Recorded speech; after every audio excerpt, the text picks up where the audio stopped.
Nung sinabi ni Jesus, mag-ingat kayo sa libadura ng mga Pariseo. Ang tinutukoy dito ni Jesus ay yung tungkol sa reliyosong pagkukunwari.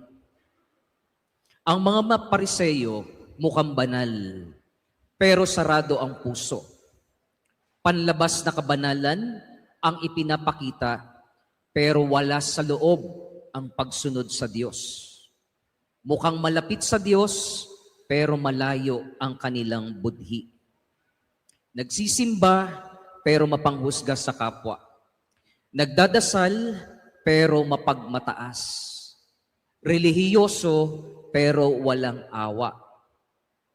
Kapag ang pananampalataya ay after image lang, no? Gusto mo lang maging maganda ang imahin mo, yun ang libadura. Mga kapatid, true religion is not only about ritual performance.